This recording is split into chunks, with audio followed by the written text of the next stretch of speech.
Hello, my friends from all over the world. All of you who are struggling to recover from stroke, I wish to throw some light for you on lesion, on cerebellar switch off, and spasticity as understood in Vasa concept. I wish to bring it to your knowledge that for over a century, patients of stroke are struggling to get back to pre-morbid state.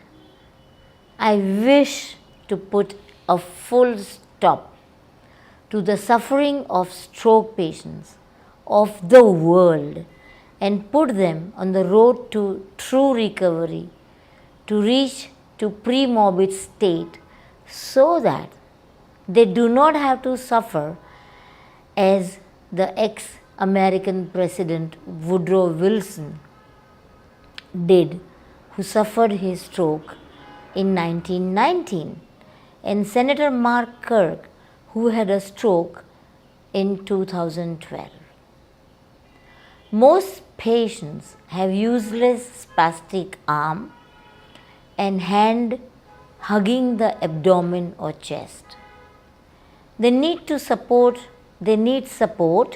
to stand, to walk, and to climb stairs.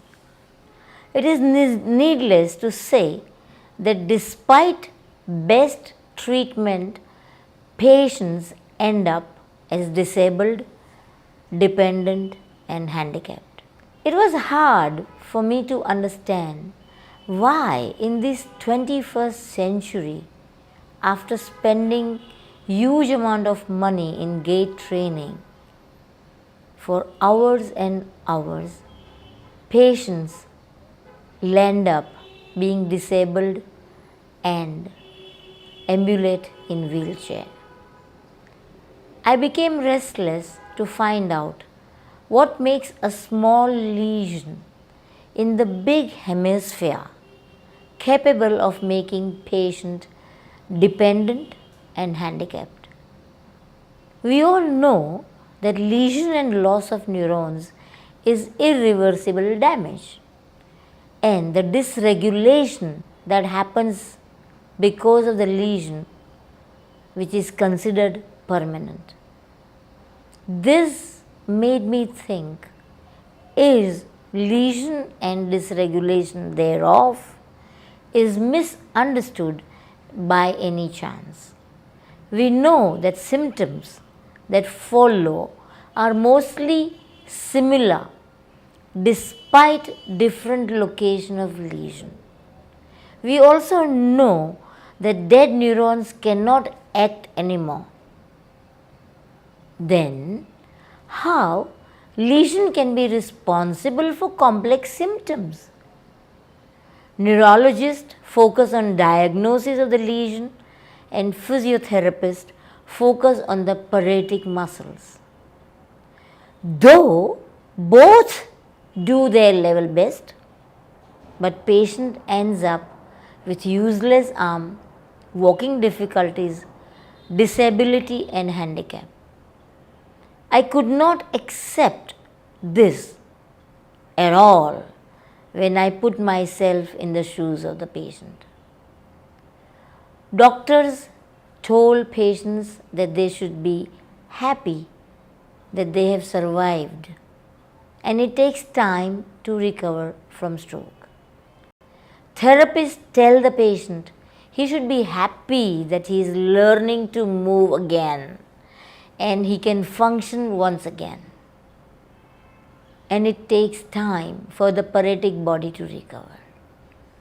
All these statements makes the patient to accept the problem as inevitable.